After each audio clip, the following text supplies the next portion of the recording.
বাংলাদেশে জাতীয় সংসদ নির্বাচনের তফসিল ঘোষণা হওয়ার পর থেকেই নির্বাচন কমিশন কার্যত দেশের নির্বাচনী কার্যক্রমের সর্বময় নিয়ন্ত্রক হয়ে ওঠে।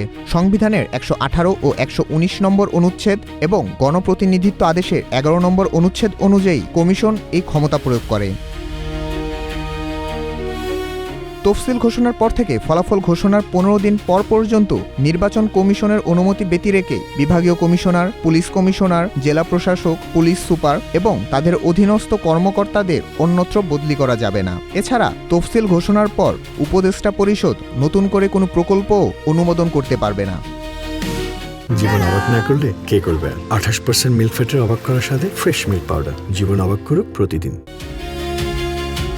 এদিকে গত রবিবার ৭ ডিসেম্বর নির্বাচন কমিশনের সভা শেষে নির্বাচন কমিশনার ব্রিগেডিয়ার জেনারেল অবসরপ্রাপ্ত আবুল ফজল মোহাম্মদ সানাউল্লাহ বলেন, আচরণবিধি প্রতিপালন ও নিশ্চিত করার জন্য তফসিল ঘোষণার পরদিন থেকে প্রতিটি উপজেলা বা থানায় ২ জন করে ম্যাজিস্ট্রেট কাজ করবেন।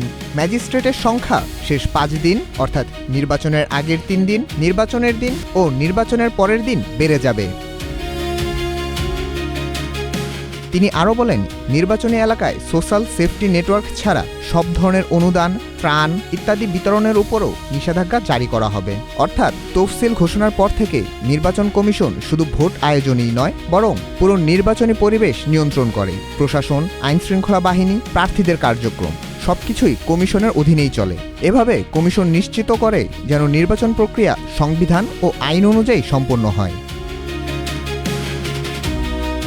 ইয়াকুব আলী মোল্লা, নাগরিক প্রতিদিন।